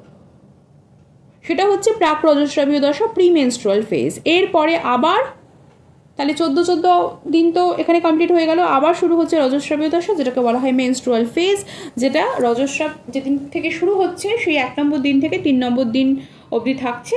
এবার সেটা ভ্যারি করে, অনেকের আর একটু বেশি থাকে, মানে 1 থেকে 3 দিন একটু বেশি ব্লাড ফ্লো হয়, রিলিজ হয়, এবং তারপরে সেটা 3 থেকে 6 দিন অবধি সেটা লাস্ট করতে পারে। সেটা হচ্ছে ডিম্বথলীয় দশা বা যেটাকে বলা হয় হচ্ছে ফলিকিউলার ফেজ। এই হচ্ছে রজত চক্রের দশাগুলো। এবার এই ঋতুচক্রের দশাতে যদি চলে আসি, এক ঋতুচক্রী প্রাণী আর বহু ঋতুচক্রী প্রাণী, এই দুটো ডিফারেন্স আগে বুঝতে হবে। এক ঋতুচক্রী প্রাণীর ক্ষেত্রে 4টি আপাতত দশা থাকে, একটা হচ্ছে প্রাক ঋতু দশা, একটা হচ্ছে পূর্ণ ঋতু দশা, একটা হচ্ছে গর্ভাবস্থা, একটা হচ্ছে অলিক গর্ভাবস্থা। এই অলিক গর্ভাবস্থাকে বলা হয় হচ্ছে সিউডো প্রেগনেন্সি। তাহলে এক ঋতুচক্রী যাদের একবারই ঋতুচক্র হচ্ছে বার্ষিক, তাদের এই 4টি দশার। বহু ঋতুচক্রী প্রাণী যারা, তাদের ক্ষেত্রেও 4টি আসছে, কি কি না, প্রাক ঋতু দশা, প্রি স্ট্রেস স্টেজ, পূর্ণ ঋতু দশা, স্ট্রেস স্টেজ, উত্তর ঋতু দশা সেটা হচ্ছে মেটোস্ট্রেস স্টেজ, এবং লুপ্ত ঋতু দশা সেটা হচ্ছে ডায়োস্ট্রেস স্টেজ। এগুলো জাস্ট মনে রাখলেই হবে। এবার এই যে রজতচক্র বা ঋতুচক্রের ব্যাপারে একটু চলে আসি, সেটা হচ্ছে যে রজস্রাবীয় দশার শেষ থেকে আরেকটি রজস্রাবীয় দশার শুরুর পূর্ববর্তী সময়, যে টোটালি যে সাইক্লিক আকারে বললাম, তো সেই সময় স্ত্রী যৌনাঙ্গগুলিতে একটা পর্যায়ক্রমিক পরিবর্তন ঘটে, সেটাই হচ্ছে রজতচক্র বা মাসিক যৌনচক্র। স্ত্রীলোকের যৌন জীবনে পর্যায়ক্রমিক রজস্রাবকে রজতচক্র বলা হয়। রজতচক্রে স্ত্রীলোকের জরায়ুতে বা ইউটেরাসে পরিবর্তন দেখা যায়, যেটা চক্রাকারে ঘটছে, সেই জন্য এটাকে ঋতুচক্র বলা হয়। প্রতি মাসে এটি ঘটে বলে একে মাসিক ঋতুচক্র বলা হয়। মাসিক যৌনচক্র বা রজতচক্রের গড় স্থায়িত্বকাল হচ্ছে সাধারণভাবে 28 দিন। এবার রজস্রাব সাধারণত 4 থেকে 5 দিন স্থায়ী হয়। এরপরে আমরা এবার একটু চলে আসব ডিম্বাণুর ব্যাপারে, ডিম্বথলির ব্যাপারে, যে পরিণত ডিম্বথলি কি, মানে যেটাকে গ্রাফিয়ান ফলিকল বলা হয়। ডিম্বাণু নিঃসরণের কথা আমরা আগে আলোচনা করেছি, ওভিলিউশনের ব্যাপারটা, যে প্রক্রিয়ার মাধ্যমে স্ত্রীলোকের পরিণত ডিম্বথলি, মানে যেটা ওই গ্রাফিয়ান ফলিকলে অক্ষত উপরিতলে সংকোচনটা ঘটছে এবং চারিদিকে দানাদার পদার্থযুক্ত ডিম্বাণু ডিম্বাশয় থেকে নিক্ষিপ্ত হচ্ছে, মানে ডিম্বাণুটা ডিম্বাশয় থেকে বেরিয়ে আসছে, সেটাই হচ্ছে নিঃসরণ, তাকে বলা হয় ডিম্বপাত বা ওভিলিউশন। এবারে ডিম্বাণু নিঃসরণের প্রকারভেদ রয়েছে, একটা হচ্ছে স্পন্টেনিয়াস ওভ্যুলেশন, একটা হচ্ছে ইনডিউসড ওভ্যুলেশন। ভালো করে বুঝতে হবে। স্পন্টেনিয়াস ওভ্যুলেশন বা স্বতঃস্ফূর্ত ডিম্বাণু নিঃসরণ কি? মানুষ সহ অধিকাংশ স্তন্যপায়ী প্রাণীদের ডিম্বাণু নিঃসরণ হচ্ছে স্বতঃস্ফূর্ত হয়। এই ধরনের ডিম্বাণু নিঃসরণকে স্বতঃস্ফূর্ত ডিম্বাণু বা স্পন্টেনিয়াস বলা হচ্ছে, আর আবেশিত বা ইনডিউসড বা প্রতিবর্ত বা রিফ্লেক্স ওভ্যুলেশন বলা হচ্ছে আরেকটি, যেটি স্বতঃস্ফূর্ত হয় না। স্ত্রী বিড়াল, খরগোশ, বেজি প্রভৃতি প্রাণীর ইস্ট্রাসের সময়কাল হচ্ছে দীর্ঘ, মানে ঋতুচক্রের সময়কালটা দীর্ঘ। এই সময় কেবলমাত্র মানে ঋতুচক্রের ইস্ট্রাস স্টেজের, যাই হোক, এই সময় কেবলমাত্র যৌন মিলনের ফলেই কিন্তু ডিম্বাণু নিঃসরণ হচ্ছে। যৌন মিলন ঘটে বলে ডিম্বাণু নিঃসরণ হয়, সবসময় স্পন্টেনিয়াস ওয়েতে হয় না যে প্রত্যেক মাসেই হচ্ছে। যৌন মিলন দ্বারা ডিম্বাণু নিঃসরণ আবেশিত হলে একে বলা হয় আবেশিত ডিম্বাণু নিঃসরণ বা ইনডিউসড ওভ্যুলেশন। যৌনাঙ্গ থেকে যৌন উদ্দীপনা প্রতিবর্তের দ্বারা হাইপোথ্যালামাসের মাধ্যমে পিটুইটারি গ্রন্থি থেকে ক্ষরণ বৃদ্ধি করছে। তখন যৌনাঙ্গ থেকে যৌন উদ্দীপনা প্রতিবর্তের মাধ্যমে যেহেতু যাচ্ছে, সেই জন্য এটাকে বলা হয় রিফ্লেক্স ওভ্যুলেশন, যেখানে প্রতিবর্ত রয়েছে এবং প্রতিবর্তের মাধ্যমে হাইপোথ্যালামাসের মাধ্যমে সেটা পিটুইটারি গ্রন্থিতে যাচ্ছে এবং ক্ষরণ বৃদ্ধি করছে। ফলে কি ডিম্বাণু নিঃসরণ হচ্ছে, মানে সে জানান দিচ্ছে এবার নিঃসরিত হও, তখন নিঃসরিত হচ্ছে। তাহলে এটিকে এই কারণে প্রতিবর্ত ডিম্বাণু নিঃসরণ বলা হচ্ছে। এবার ডিম্বাণু নিষিক্তকরণটা সম্পন্ন হয় কোথায়? ডিম্ববাহী নালী বা ফ্যালোপিয়ান টিউবের অ্যাম্পুলা অঞ্চলে ডিম্বাশয় প্রান্তে ডিম্বাণু নিষিক্তকরণ সম্পন্ন হচ্ছে। কোনো কোনো সময় উদর গহ্বরে ডিম্বাণু নিষিক্তকরণ হতে দেখা যায়। এভাবে নিষিক্ত ডিম্বাণু সেখানে বৃদ্ধি পেয়ে উদরীয় গর্ভাবস্থা বা অ্যাবডোমিনাল প্রেগনেন্সি সৃষ্টি করতে পারে, মানে সেটা কিন্তু নর্মাল ডেফিনেটলি নয়। এবার আমরা যেটা পরিণত ডিম্বথলির ব্যাপারে আলোচনা করব বলেছিলাম, যে গ্রাফিয়ান ফলিকালের ব্যাপারে, সেটার ব্যাপারে একটু চলে আসছি। যে ডিম্বাণু নিঃসরণ পদ্ধতি বা ওভ্যুলেশনের পর পরিণত ডিম্বাণু উৎপন্ন করছে। স্ত্রীলোকের 28 দিনের মাসিক রজস্রাবের বা ঋতুচক্রের 14তম দিনে সাধারণত ডিম্বথলি বিদীর্ণ হচ্ছে এবং ডিম্বাণু নিঃসরণ ঘটছে। এই বিদীর্ণ ডিম্বথলি থেকে পিতবর্ণের পিতগ্রন্থি বা কর্পাস লিউটিয়াম উৎপন্ন হচ্ছে। সমগ্র পিটুইটারি গ্রন্থির গনোডোট্রপিক হরমোন তার প্রভাবেই বেসিক্যালি এই পিতগ্রন্থির কোষগুলো বৃদ্ধি পাচ্ছে। পিতগ্রন্থি থেকে এস্ট্রোজেন হরমোন খরিত হচ্ছে। বয়সন্ধিকালে মাসিক ঋতুচক্রের আবর্তন এবং জননাঙ্গের পরিবর্তনে গুরুত্বপূর্ণ ভূমিকা পালন করছে এই গ্রাফিয়ান ফলিকল। তাহলে এইভাবে কিন্তু এটার ইম্পর্টেন্স রয়েছে। এবার আরেকটি প্রশ্নে চলে যাচ্ছে, সেটা হচ্ছে ক্যাপাসিটেশন। এটি কি যে প্রক্রিয়ার মাধ্যমে শুক্রাণুর রূপান্তর ঘটে এবং যোগ্যতা অর্জন করা বলা হয়, বা যেটাকে বলা হয় ক্যাপাসিটেশন, মানে কি নিষেকের জন্য শুক্রাণুর কোষীয় পরিবর্তন হচ্ছে। শুক্রাণু যোগ্যতা অর্জনের 3টে বৈশিষ্ট্য হচ্ছে যে অ্যাক্রোজোম বিক্রিয়াকরণের ক্ষমতা, the ability to undergo the acrosome reaction, স্বচ্ছ বলয় বা জোনা পেলুসিডার সাথে আবদ্ধ হওয়ার সক্ষমতা, মানে ability to bind to the zona pellucida, এবং অতিরিক্ত চলন ক্ষমতা অর্জন, মানে অ্যাকুইজিশন অফ হাইপার মোটিলিটি। তাহলে ability to undergo the acrosome reaction হচ্ছে জোনা পেলুসিডার সাথে গঠন হচ্ছে ability to bind to the zona pellucida and the acquisition of hypermotility বা অতিরিক্ত চলন ক্ষমতা অর্জন। এবার প্রশ্ন আসছে যে অ্যাক্রোজমিক বিক্রিয়া যেটা বললাম, ability to undergo the acrosome reaction, তো হোয়াট ইজ অ্যাক্রোজোম রিয়াকশন এবং সেটা কিভাবে ঘটছে সেটা নিয়ে এরপরে আলোচনা করব। ডিম্বাশয় থেকে নিঃসৃত ডিম্বাণুর চারিদিকে দানাদার কোষপুঞ্জ দ্বারা গঠিত করোনা রেডিয়াটা বা বিকীর্ণ কোষপ্রাচীর থাকে। করোনা রেডিয়াটা, এই নামটা কিন্তু মনে রাখতে হবে, এই টার্মগুলোর সাথে পরিচয় রাখতে হবে, ভুলে গেলে চলবে না। বাংলা নাম বিকীর্ণ কোষপ্রাচীর, কিন্তু করোনা রেডিয়াটাটাই মনে রাখতে হবে। কি বললাম? ডিম্বাশয় থেকে নিঃসৃত ডিম্বাণুর চারিদিকে দানাদার কোষপুঞ্জ দ্বারা গঠিত হয় হচ্ছে করোনা রেডিয়াটা। আচ্ছা, কোষগুলিতে হাইলিউরোনিক অ্যাসিড থাকছে। অধিকাংশ শুক্রাণু এই কোষপ্রাচীর ভেদ করতে পারে না। কোষগুলিতে কি থাকছে? হাইলিউরোনিক অ্যাসিড, এবং অধিকাংশ শুক্রাণু এই কোষপ্রাচীর ভেদ করতে পারছে না। শুক্রাণু ডিম্বাণু গাত্র স্পর্শ করা মাত্রই শুক্রাণুর যে মস্তকের সম্মুখভাগে অবস্থিত অ্যাক্রোজোম টুপি থেকে হাইলিউরোনেজ উৎসেচক এবং স্পার্ম লাইসিন নামক রাসায়নিক পদার্থ নির্গত হচ্ছে। তাহলে কি হচ্ছে? যখন শুক্রাণু ডিম্বাণু গাত্র স্পর্শ করছে, সঙ্গে সঙ্গেই শুক্রাণুর মস্তকের সম্মুখভাবে প্রথম ভাগে অগ্রভাগে অবস্থিত যে অ্যাক্রোজোম, সেই অ্যাক্রোজোম টুপি থেকে হাইলিউরোনেজ উৎসেচক এবং স্পার্ম লাইসিন নামক রাসায়নিক পদার্থ নির্গত হচ্ছে। এগুলির দ্বারা ডিম্বাণুর বাইরে স্বচ্ছ বলয় বা যেটাকে বলা হয় জোনা পেলুসিডা, সেটি দ্রবীভূত হচ্ছে। তাহলে এখান থেকে আমরা জোনা পেলুসিডার কথা কিন্তু বুঝতে পারলাম, যে ডিম্বাণুর বাইরে একটি স্বচ্ছ বলয়, দ্রবীভূত অংশের মধ্যে দিয়ে শুক্রাণু ডিম্বাণুর ভেতরে প্রবেশ করছে। তাহলে কি হলো? জোনা পেলুসিডা থাকছে, সেই জোনা পেলুসিডার মধ্য দিয়ে শুক্রাণু ডিম্বাণুর ভেতরে প্রবেশ করছে। সংক্ষেপে বলা যায় বা জানা যায় যে জোনা পেলুসিডার সাথে শুক্রাণুর যুক্ত হওয়ার পর অ্যাক্রোজোম বিক্রিয়া ঘটছে। তাহলে আলটিমেট অ্যাক্রোজোম রিয়াকশনটা কি, যখন জোনা পেলোসিডার সাথে শুক্রাণু যুক্ত হচ্ছে, এটি জোনা প্রোটিন দ্বারা আবেশিত হচ্ছে। জোনা পেলুসিডাকে ভেদ করে শুক্রাণুর প্রবেশের জন্য প্রয়োজনীয় উৎসেচক অ্যাক্রোসিন ট্রিপসিন জাতীয় পদার্থ নির্গত হওয়ার পর এই বিক্রিয়ার সমাপ্তি ঘটছে। তার মানে সেটা এন্ড কখন হচ্ছে, রিয়াকশনটা কতক্ষণ অবধি চলছে না, যখন অ্যাক্রোসিন এবং ট্রিপসিন জাতীয় পদার্থ নির্গত হচ্ছে তখন এই বিক্রিয়ার এন্ড হচ্ছে। তাহলে এইটা হচ্ছে অ্যাক্রোজোম রিয়াকশন। আবারও বলি, ডিম্বাশয় থেকে নিঃসৃত ডিম্বাণুর চারিদিকে দানাদার কোষপুঞ্জ দ্বারা গঠিত হচ্ছে করোনা রেডিয়াটা। কোষগুলিতে হাইলোরোনিক অ্যাসিড থাকছে। অধিকাংশ শুক্রাণু এই কোষপ্রাচীর ভেদ করতেই পারে না। শুক্রাণু ডিম্বাণুগাত্র স্পর্শ করা মাত্রই শুক্রাণুর মস্তকের সম্মুখভাবে অবস্থিত অ্যাক্রোজোম টুপি থেকে হাইলিউরিনেডেজ উৎসেচক এবং স্পার্ম লাইসিন নামক রাসায়নিক পদার্থ নির্গত হচ্ছে। এগুলির দ্বারা ডিম্বাণুর বাইরে স্বচ্ছ বলয় বা জোনা পেলুসিডা দ্রবীভূত হচ্ছে। ওই দ্রবীভূত অংশের মধ্যে দিয়ে শুক্রাণু ডিম্বাণুর ভেতরে প্রবেশ করে। এরপর শুক্রাণু ডিম্বাণুর কুসুম ঝিল্লি বা যেটাকে ভাইটালাইন মেমব্রেন বলছে সেইটা ভেদ করে কিন্তু সাইটোপ্লাজমে প্রবেশ করে। এবার জোনা পেলুসিডার সাথে শুক্রাণুর যে যুক্ত হওয়ার ঘটনা, এটাকেই বলা হচ্ছে অ্যাক্রোজোম রিয়াকশন। এবার জোনা প্রোটিন দ্বারা এটি আবেশিত হচ্ছে এবং জোনা পেলুসিডাকে ভেদ করে শুক্রাণুর প্রবেশের জন্য যে প্রয়োজনীয় উৎসেচক যেরকম অ্যাক্রোসিন ট্রিপসিন এগুলো যখন নির্গত হচ্ছে তারপরেই কিন্তু এই বিক্রিয়ার সমাপ্তি ঘটছে। এবার ফার্টিলাইজেশন হওয়া বা এই যে নিষিক্তকরণ পদ্ধতি, এর উল্লেখযোগ্য পর্যায়গুলি কী কী, যেমন করোনা রেডিয়াটা ভেদ করা। করোনা রেডিয়াটাও কি বললাম না, ডিম্বাশয় থেকে নিঃসৃত ডিম্বাণুর চারিদিকে যে দানাদার কোষপুঞ্জ থাকছে সেই করোনা রেডিয়াটা ভেদ করা, মানে পেনিট্রেশন অফ করোনা রেডিয়াটা। এরপরে কি জোনা পেলুসিডা ভেদ করা, অর্থাৎ পেনিট্রেশন অফ জোনা পেলুসিডা। এরপরে ডিম্বাণু বা উসাইট যেটা থাকছে, ডিম্বকোষ এবং শুক্রাণুর কোষপর্দার যে সংযুক্তিকরণ, অর্থাৎ fusion of the oocyte and sperm cell membrane, এইগুলো হচ্ছে ফার্টিলাইজেশনের উল্লেখযোগ্য প্রসেস। আচ্ছা, এরপরে আমরা মরুলা, ব্লাস্টুলা, গ্যাস্ট্রুলেশন এই ব্যাপারে কিন্তু একটু আলোচনা করব। ওভলিউশন, যদিও আমরা রজতচক্র বা ঋতুচক্র বলেছি, মানে এটা আমরা জেনেছি, এটার ব্যাপারে আলোচনা করেছি অলরেডি। ওভলিউশনের ব্যাপারেও কিন্তু আমরা আলোচনা করেছি, তাও একটু ছোট্ট করে বলে দিই আবারও যাতে মনে থাকে, একটু রিভাইজ হয়ে যাবে। যে ঋতুচক্রের 14 দিনে সম্মুখ বা অগ্রপিটুইটারি থেকে খরিত লিউটিনাইজিং হরমোনের উপস্থিতিতে পরিণত ডিম্বথলি বিদীর্ণ হচ্ছে, সেই সময় ডিম্বাণুর নিঃসরণ ঘটছে। ডিম্বাণু নির্গতকরণ পদ্ধতিকে ডিম্বাণু নিঃসরণ বা ওভলিউশন বলছে।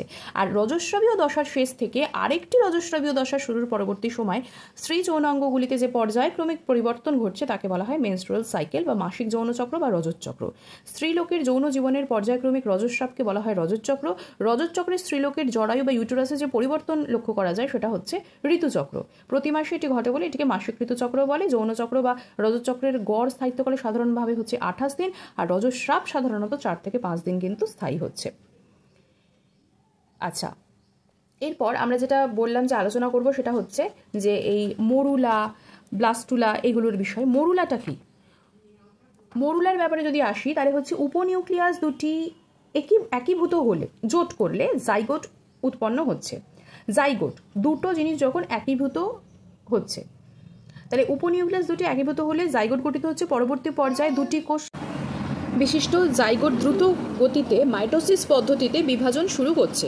নিষেকের প্রায় 3 দিন পরে 16টি কোষযুক্ত একটি কোষপুঞ্জ গঠিত হচ্ছে। 3 থেকে মানে নিষেকের 3 দিন পরে এবং 16টি কোষযুক্ত একটি কোষপুঞ্জ গঠিত হচ্ছে, যেই কোষপুঞ্জকে বলা হয় হচ্ছে মরুলা। আর মরুলা জরায়ু গহ্বরে প্রবেশের পরেই তরল পদার্থ জোনা পেলুসিডা ভেদ করে মরুলার অন্তস্থ কোষপুঞ্জের আন্তঃকোষীয় স্থানে প্রবেশ করতে শুরু করে। ক্রমে আন্তঃকোষীয় স্থান তরলে পূর্ণ একটি গহ্বরে পরিণত হয়, যেটিকে বলা হয় ব্লাস্টোসিল। এই সময় ভ্রূণকে ব্লাস্টোসিস্ট বলা হয়। তাহলে কি বললাম, মরুলা কি হলো, মরুলা জরায়ু গহ্বরের প্রবেশের সময়তেই তরল পদার্থ জোনা পেলুসিডাকে ভেদ করছে এবং মরুলার অন্তস্থ কোষপুঞ্জের আন্তঃকোষীয় স্থানে প্রবেশ করতে শুরু করছে। ক্রমে আন্তঃকোষীয় স্থান তরলে পূর্ণ একটি গহ্বরে পরিণত হচ্ছে, যেটাকে বলা হয় ব্লাস্টোসিল। এই সময় ভ্রূণকে ব্লাস্টোসিস্ট বলা হচ্ছে। মরুলার ভেতরের কোষগুলি অন্তস্থ কোষপুঞ্জ বা ইনার সেল মাস এবং বাইরের চারিদিকের কোষগুলি বহিস্থ কোষপথ বা আউটার সেল মাস গঠন করছে। ভেতরের বা অন্তস্থ কোষপুঞ্জ থেকে প্রকৃত ভ্রূণ কলার সৃষ্টি হচ্ছে, মানে ভ্রূণের কলা সৃষ্টি হচ্ছে, এবং বহিস্থ কোষপুঞ্জ যেটা হচ্ছে ট্রফোব্লাস্ট সেটিকে গঠন করছে। এর থেকে গর্ভপুষ্প বা অমরা উৎপন্ন হয়, যেটাকে বলা হয় হচ্ছে প্লাসেন্টা। তাহলে কি হলো না, এই মরুলা থেকেই ভেতরের যে অন্তস্থ কোষপুঞ্জ সেখান থেকে প্রকৃত ভ্রূণের কলা সৃষ্টি হলো, আর বহিস্থ কোষপুঞ্জ যেটা ট্রফোব্লাস্ট হচ্ছে সেটা থেকে গর্ভপুষ্প বা অমরা উৎপন্ন হচ্ছে। নিষিক্ত ডিম্বাণু বিভাজনের মাধ্যমে যে কোষপুঞ্জ বা 16 কোষযুক্ত মরুলা গঠন হচ্ছে তা নালীর মধ্যে অবস্থিত সিলিয়ার জরায়ুমুখী চলনের দ্বারা নালীর ক্রমসংকোচনের দ্বারা ধীরে ধীরে অগ্রসর হচ্ছে এবং জরায়ুতে প্রবেশ করছে, এবং জরায়ুতে প্রবেশ করতে তার 2 থেকে 3 দিন সময় লাগছে। এই প্রসেসটাই হচ্ছে ইমপ্ল্যান্টেশন, যেটা অলরেডি আগে আলোচনা করছিলাম যে রোপণ। তাহলে মরুলা থেকে এইভাবে কিন্তু জরায়ুতে তার রোপণ হচ্ছে। 3 থেকে 6 দিন মুক্ত অবস্থায় সেটা থাকছে নর্মাল অবস্থায়। এই সময়টা কিন্তু রেস্ট নেওয়া ভীষণভাবে প্রয়োজন। এই সময় কিন্তু মানে অনেক সময় সিগন্যাল পাওয়া যায়, সিমটম দেখা যায় কিছু, তো এই সময়টা কিন্তু ভীষণভাবে ইম্পর্টেন্ট। ডিম্বাণু নিঃসরণে 6 থেকে 9 দিনের মধ্যে এটি জরায়ুতে রোপিত হচ্ছে। এবার চলে আসছি ব্লাস্টুলার ব্যাপারে, যেটা আলোচনা করছিলাম যে এই সময় মরুলার অন্তস্থ কোষপুঞ্জের কোষগুলিকে, মানে যখন মোটামুটি ব্লাস্টোসিল মানে গহ্বরটা গঠন হয়ে গেল এবং ওই ভ্রূণটাকে আমরা ব্লাস্টোসিস বলছি, তো এই সময় মরুলার অন্তস্থ কোষপুঞ্জের কোষগুলিকে বলা হয় এমব্রায়োব্লাস্ট। এগুলি একটি মেরুতে থাকছে। মরুলার বহিস্থ কোষপুঞ্জের যে কোষগুলি সেগুলো হচ্ছে ট্রফোব্লাস্ট, চ্যাপ্টা আকৃতির হচ্ছে। ব্লাস্টোসিস্টের আবরণী প্রাচীর বা এপিথেলিয়াল ওয়াল গঠন করছে। এই সময় জোনা পেলিসিডাটা কিন্তু অদৃশ্য হয়, ফলে রোপণ কাজটা শুরু হচ্ছে। জোনা পেলিসিডা মানে ওই তরল যেটা থাকছে সে জলীয় অংশটা। আচ্ছা, এবার আমরা চলে আসছি গ্যাস্ট্রুলেশনের ক্ষেত্রে। বৃদ্ধির 3য় সপ্তাহে সব থেকে বৈশিষ্ট্যপূর্ণ ঘটনা হচ্ছে গ্যাস্ট্রুলেশন। ভীষণ ভীষণ ভীষণ ইম্পর্টেন্ট। এই প্রক্রিয়ার মাধ্যমে ভ্রূণের 3 ধরনের কোষস্তরটা গঠিত হচ্ছে। তার মানে কি, প্রথমে ফার্টিলাইজেশন হলো, তারপরে সেটি ধীরে ধীরে গেল, জরায়ুর গাত্রে প্রবেশ করলো। প্রথমে মরুলা হলো, ব্লাস্টুলা হলো, জরায়ুর গাত্রে প্রবেশ করার যেটা ইমপ্ল্যান্টেশন হলো। এরপরে বৃদ্ধির 3য় সপ্তাহ থেকে সবথেকে গুরুত্বপূর্ণ যেটা গ্যাস্ট্রুলেশন হচ্ছে, সেটা কি না, ভ্রূণের 3 ধরনের কোষস্তর উৎপন্ন হয়। কি একটা হচ্ছে এক্টোডার্ম, একটা হচ্ছে এন্ডোডার্ম, একটা হচ্ছে মেসোডার্ম। প্রকৃতপক্ষে পর্যায় থেকে কোষের বিভেদ বা ডিফারেন্সিয়েশন সূচিত হচ্ছে। 1 স্তর বিশিষ্ট ব্লাস্টুলা বহুস্তর বিশিষ্ট ভ্রূণে পরিণত হচ্ছে। তার মানে ইমপ্ল্যান্টেশন অবধি আমরা তাকে ভ্রূণ বলছি না, আমরা ব্লাস্টুলাটা হয়ে গেল, তারপরে আস্তে আস্তে ডেভেলপ করছে, 3rd উইক যাচ্ছে, তারপরে আস্তে আস্তে আমরা তাকে ভ্রূণ বলতে পারি। প্রিমিটিভ স্ট্রিক আবির্ভাবের সাথে গ্যাস্ট্রুলেশন শুরু হয়। এর সেফালিক প্রান্ত বা সম্মুখ প্রান্তে প্রিমিটিভ নোড থাকে। এই নোড ও স্ট্রিক অঞ্চলে এপিব্লাস্ট কোষ ভেতরের দিকে ঢুকে ইনভ্যাজিনেট হচ্ছে এবং নতুন কোষস্তর এন্ডোডার্ম গঠন করছে, মেসোডার্ম গঠন করছে। এপিব্লাস্ট কোষ থেকে ভ্রূণে 3টি স্তর উৎপন্ন হচ্ছে। অর্থাৎ কি হলো না, এন্ডোডার্ম, মেসোডার্ম এবং আগে যেটা বললাম এক্টোডার্ম। এবার বৃদ্ধির ফলে ক্রমে নোটোকর্ড গঠিত হচ্ছে এবং এটি মধ্যরেখা অক্ষ বা মিডল অ্যাক্সিস গঠন করছে। নোটোকর্ড এটা তো মানে ভার্টিব্রার প্রথম ক্যারেক্টার, ঠিক আছে, যে নোটোকর্ড গঠন হচ্ছে। তো বৃদ্ধির 3য় সপ্তাহের শেষে ভ্রূণের 3টি মূল স্তর থাকছে, এক্টোডার্ম, মেসোডার্ম এবং এন্ডোডার্ম। কলা এবং অঙ্গের যে বিভেদ ডিফারেন্সিয়েশন শুরু হচ্ছে। এরপরে এই যে প্লাসেন্টার কাজগুলোতে আমরা চলে আসবো, যে প্লাসেন্টার কাজটা কি বা যেটাকে বলা হচ্ছে অমরা। এটির সাহায্যে ভ্রূণ জরায়ুর ভেতর গাত্রে লেগে থাকে। এটা এতটা ইম্পর্টেন্ট যে ভ্রূণটাতে জরায়ুর ভেতরে গাত্রে লেগে থাকবে, সেটার জন্য দায়ী হচ্ছে অমরা। অমরা সেটাই হেল্প করে। ভ্রূণের পুষ্টি, তার নিউট্রিশন, তার রেচন, তার শ্বসন সব কিছুতে সাহায্য করছে। ভ্রূণ অবস্থায় এটা ফুসফুসেরও কাজ করছে। এর মধ্যে মাতৃরক্ত ভ্রূণের রক্তের মধ্যে অক্সিজেন এবং কার্বন ডাইঅক্সাইডের আদান প্রদান সেটা হচ্ছে। প্রশ্ন আসতে পারে যে তখন তাদের সমস্ত ডেভেলপমেন্টটা হয় না, তার গঠন হয় না, তাহলে ভ্রূণ কীভাবে মাতৃরক্ত থেকে সেখানের মধ্যে তার শ্বাসকার্য চালাচ্ছে বা কিছু, তো এগুলো সব কিছুই করছে হচ্ছে অমরা। অন্তঃক্ষরা গ্রন্থি হিসেবে কাজ করছে এবং বিভিন্ন হরমোনের ক্ষরণ কিন্তু করছে, যেরকম হিউম্যান কোরিওনিক গোনাডোট্রপিন, HCG ভীষণভাবে ইম্পর্টেন্ট কিন্তু প্রেগনেন্সিতে। HCS এটাও ভীষণভাবে ইম্পর্টেন্ট। আমরা এবার HCS চলে আসবো। এছাড়া ইস্ট্রোজেন, প্রজেস্টেরন, রিল্যাক্সিন এগুলো তো রয়েছে। এছাড়া রয়েছে প্লাসেন্টাল প্রোল্যাকটিন, আমরা প্লাসেন্টাল প্রোল্যাকটিন নিয়েও আলোচনা করব। ভ্রূণের অনাক্রমতায় সাহায্য করে, যেটা ভীষণভাবে ইম্পর্টেন্ট। ইমিউনিটি দেয়, ঠিক আছে। মাতৃরক্তের কিছু ইমিউনো গ্লোবিউলিন থাকে, তার মধ্যে দিয়ে ভ্রূণের রক্তে যায় এবং ভ্রূণকে কিন্তু অনাক্রমতা প্রদান করছে। আচ্ছা, এবার এই যে বললাম যে HCS এর ব্যাপারে চলে আসবো। HCS অর্থাৎ হিউম্যান কোরিওনিক সোমাটোট্রপিন, এবং আগে যেটা বললাম হিউম্যান কোরিওনিক গোনাডোট্রপিন অর্থাৎ HCG, যেটা ভীষণ ইম্পর্টেন্ট, এবং প্লাসেন্টাল প্রোল্যাকটিন ব্যাপারে, হিউম্যান প্লাসেন্টাল ল্যাক্টোজেনের ব্যাপারে আমরা চলে আসবো। HCS অর্থাৎ হচ্ছে হিউম্যান কোরিওনিক সোমাটোট্রপিন। তো এটি অমরা বা প্লাসেন্টার সিনসাইট্রোফোব্লাস্ট কোষ থেকে খরিত হচ্ছে। গর্ভাবস্থা গর্ভবতী মায়ের বৃদ্ধি হরমোন, যেটা গ্রোথ হরমোন রূপে কাজ করছে, দেহে নাইট্রোজেন, পটাশিয়াম, ক্যালসিয়ামকে ধরে রাখছে, অর্থাৎ যে মিনারেলসগুলো থাকছে সেগুলোর ব্যালেন্সে হেল্প করছে। গ্লুকোজের সদ্ব্যবহার বা ইউটিলাইজেশন হ্রাস করছে, মানে সদ্ব্যবহার হ্রাস করছে, যতটা মানে ঠিকঠাক ব্যালেন্সে রাখা যায়, এবং দেহে লিপিড ভেঙে দেওয়ার কাজও কিন্তু করছে, যেটাকে লাইপোলাইসিস বলা হচ্ছে। মানুষের ক্ষেত্রে অমরে উপস্থিত এটির ল্যাক্টোজেনিক একটি কাজও রয়েছে, এই কারণে এটিকে হিউম্যান প্লাসেন্টাল ল্যাক্টোজেনও কিন্তু বলা হচ্ছে। অর্থাৎ HCS যেটা হিউম্যান কোরিওনিক সোমাটোট্রপিন, সেটাকেই আমরা হিউম্যান প্লাসেন্টাল ল্যাক্টোজেন কিন্তু বলতে পারি। আচ্ছা, হাইলোরোনিজ উৎসেচকের ক্ষেত্রে একটু চলে আসি। আমরা যখন শুক্রাণুর ব্যাপারে আলোচনা করলাম, এই জায়গাগুলো ভীষণভাবে ইম্পর্টেন্ট, হাইলোরোনিজ, এবং আরও দুটো ভীষণ ইম্পর্টেন্ট জিনিস, সেটা হচ্ছে সার্টোলি কোষ। সার্টোলি কোষ যে নিউট্রিশন প্রোভাইড করে সেটা আমরা আলোচনা করেছি, কিন্তু এর ব্যাপারে আরেকটু ডিটেলসে আলোচনা করবো, এবং লেডিক কোষ যেটা ভীষণ ইম্পর্টেন্ট তার ব্যাপারে আলোচনা করে আজকের ক্লাস কিন্তু আমরা শেষ করবো। হাইলোরোনিজ কি? যে এটি একটি উৎসেচক, এটি হাইড্রোলাইসিস পদ্ধতিতে হাইলোরোনিক অ্যাসিডে অবস্থিত গ্লাইকোসাইডিক বন্ডকে ভেঙে দিচ্ছে। ঠিক আছে, কী করছে না, জল বিশ্লেষণ পদ্ধতিতে, হাইড্রোলাইসিস পদ্ধতিতে হাইলোরোনিক অ্যাসিডে অবস্থিত যে গ্লাইকোসাইডিক বন্ডটা রয়েছে সেটা ভেঙে দিচ্ছে। সিমেনে উপস্থিত এই উৎসেচক ডিম্বাণুর গায়ে যে গ্লাইকোসামাইনোগ্লাইক্যান থাকছে তাকে মানে জল বিশ্লেষণ করছে। এর ফলে শুক্রাণু ডিম্বাণুতে প্রবেশ করতে পারে। জল বিশ্লেষণ হয়ে গেল, ওটা আলাদা হয়ে গেল, এবং শুক্রাণু ডিম্বাণুতে প্রবেশ করছে। প্যাথোজেনিক ব্যাকটেরিয়া এটি ক্ষরণ করছে। ক্ষরিত উৎসেচক হাইলোরোনিক অ্যাসিডের গ্লাইকোসাইডিক বন্ধন জল বিশ্লেষণ প্রক্রিয়ায় ভেঙে যায়, বারবার বলছি। এর ফলে ব্যাকটেরিয়া সহজেই কোষকে আক্রমণ করতে পারে। এই ক্ষরিত উৎসেচক হাইলোরোনিক অ্যাসিডের গ্লাইকোসাইডিক বন্ধন জল বিশ্লেষণ প্রক্রিয়ার ভেঙে দেয়, এর ফলে ব্যাকটেরিয়া সহজেই কোষে আক্রমণ করতে পারে। সার্টোলি কোষ এবং লেডিক কোষে চলে আসছে। সার্টোলি কোষে যেটা আগেই বলেছিলাম যে শুক্রাশয় শুক্র উৎপাদন নালিকার গাত্রে জনন কোষগুলির পাশে অবস্থিত। গ্লাইকোজেনযুক্ত এই লম্বা কোষগুলি শুক্র উৎপাদন নালিকার বেসাল ল্যামিনা থেকে গহ্বর পর্যন্ত বিস্তৃত হচ্ছে। এদের ভেতরের প্রান্তে অনেকগুলি শুক্রাণুর মস্তক আলগাভাবে লাগানো থাকে, যেটাকে বলা হচ্ছে মানে ওই অ্যাক্রোজোমের ব্যাপারটা এখানে চলে আসছে। যাই হোক, লেডি কোষ থেকে উৎপন্ন টেস্টোস্টেরনকে ইস্ট্রোজেনে পরিণত করছে। লেডি কোষ থেকে উৎপন্ন যে টেস্টোস্টেরন তাকে এটি ইস্ট্রোজেনে পরিণত করছে। অ্যান্ড্রোজেন আবদ্ধকারী প্রোটিন, যেটা androgen binding protein, FSH follicular stimulating hormone, ক্ষরণ অবদমনকারী হরমোন, ইনহিবিন, মুলেরিয়ান নালিকা বিনষ্টকারী বস্তু, MIS প্রভৃতি ক্ষরণ করছে। শুক্রাণু উৎপাদনে সাহায্য করছে, পুষ্টির জন্য দায়ী, ভীষণ ইম্পর্টেন্ট। শুক্রাশয়ে রক্তবাধক বা ব্লাড টেস্টিস ব্যারিয়ার রূপে কিন্তু এটি হেল্প করছে। মৃত বা ক্ষতিগ্রস্ত কোষের আগ্রাসনে কিন্তু সাহায্য করছে। আর লেডিক কোষ কি? এটা হচ্ছে লিউটিনাইজিং হরমোনের সাহায্যে কাজ করে, যেটা সার্টোলি কোষ হচ্ছে ফলিকুলার স্টিমুলেটিং হরমোনের সাহায্যে কাজ করছে। লেডিক কোষ সরাসরি কোলেস্টেরল থেকে বিভিন্ন ধাপের মধ্যে দিয়ে টেস্টোস্টেরন তৈরি করে, আর সার্টোলি কোষ কী করছে? লেডিক কোষ থেকে উৎপন্ন যে টেস্টোস্টেরন তাকে এস্ট্রোজেনে পরিণত করছে। এছাড়া বিভিন্ন অ্যামিনো অ্যাসিড থেকে প্রোটিন সংশ্লেষের মাধ্যমে জননের সাথে যুক্ত বিভিন্ন বস্তু তৈরি করছে, যেরকম অ্যান্ড্রোজেন আবদ্ধকারী প্রোটিন বা androgen binding protein, follicular stimulating hormone, ক্ষরণ অবদমনকারী হরমোন, ইনহিবিন।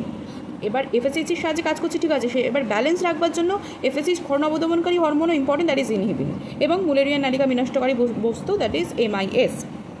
শুক্রাশয় রক্তবাধক গঠনে সাহায্য করছে হচ্ছে সার্টোলি কোষ, যেটাকে বলা হয় ব্লাড টেস্টিস ব্যারিয়ার। আগেও বলছি, বারবার বলছি, ক্ষতিগ্রস্ত বা মৃত কোষের আগ্রাসনে সাহায্য করছে। আর এই ধরনের কাজের সাথে কিন্তু লেডিক কোষ কোনোভাবেই জড়িত বা যুক্ত নয়। সার্টোলি কোষের কাজকে সম্মুখ পিটুইটারি বা অগ্রপিটুইটারি থেকে ক্ষরিত glycoprotein hormone, follicular stimulating hormone নিয়ন্ত্রণ করে, আর লেডিক কোষের কাজকে লিউটিনাইজিং হরমোন নিয়ন্ত্রণ করছে। তাহলে আজকের ক্লাস এইটুকুই। আপনাদের ভালো লাগলে আপনারা নিয়ারেস্ট ডিয়ারেস্ট সবাইকে, ফ্রেন্ড ফ্যামিলি সবাইকে শেয়ার করতে পারেন, যারা অ্যাসপায়ার করছে তাদের শেয়ার করতে পারেন। আর নেক্সট ক্লাসের জন্য অপেক্ষা করুন, আমরা আবার এর MCQ বা অন্য চ্যাপ্টারের বিস্তারিত আলোচনা নিয়ে চলে আসবো। ধন্যবাদ, ভালো থাকবেন এবং সকলকে ভালো রাখবেন।